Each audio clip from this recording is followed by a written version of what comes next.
hello गति को सनाम को सगुन जोहार मानवा जुड़ासी यूट्यूब चैनल रे आपे सनाम को सगुन दाराम तबे गते को तेहना वीडियो रे दो मिटन उछन और ओना उछन दो ऑर्केस्ट्रा रे कमी लगित कना अदो विशेष कते नवा ऑर्केस्ट्रा रे कमी लगित ते दो डांसर कुड़ी गिद्र को जरूरत कना तबे गते को जहां ठेन गे जुदी डांसर कुड़ी गिद्र मेना को खान आपे आले सला जोगाजोग कते पैसा पे कमी दाड़िया नितो नवा महीना बाद मार्च बाद अप्रैल 1-2 तारीख खन कंटिन्यू ऑर्केस्ट्रा डांस प्रोग्राम सट्टा होई कना अदो आलेन कुड़ी गिद्र को किछु को कमक कना घाटा कना को अदो ओना इयते आले नवा चैनल माध्यम ते आपे ठन ले उछन दा आपे तीना हर नवा वीडियो पे नेले कान आपे आसपास रे मेना को चाहे आपे कोरेन गिद्र को मेना को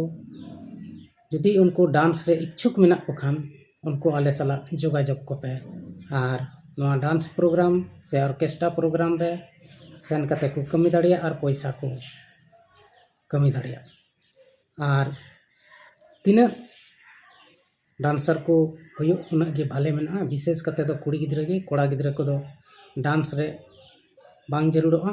नवा ऑर्केस्ट्रा दो बापला कोरेना कना बापला रेगी डांस हुआ नेतपुरी रे डांस हुआ और नवा को दो विशेष कते दिकु कोठेन चला हुआ अदो आरहो नवा खन जस्ती बडाय जुदी जहां पे मेनजोंग कान खाय आले सला जोगाजोग तबन पे वीडियो रिया डिस्क्रिप्शन करे नंबर को तहना ओंडे जोगाजोग तबन पे और जुदी उनको कुड़ी गिद्रे डांस बाको बड़ाय रहो उनको मने इच्छा में डांस ले करावा तबे उनकान कुड़ी गिद्रे को को जोगाजोग दाड़िया उनको आले ठे अगू कते आले या ग्रुप रे जुड़ाव कते ओंडे गी डांस को ले सेणा हचो कोआ और पैसा ले कमी हचो कोआ तबे नवा खबर पूरा पसना तबन पे वीडियो शेयर तबन पे और आले को सला जोगाजोग तबन पे मा एंडे खान तेहना नवा कटी मारंग वीडियो रे दो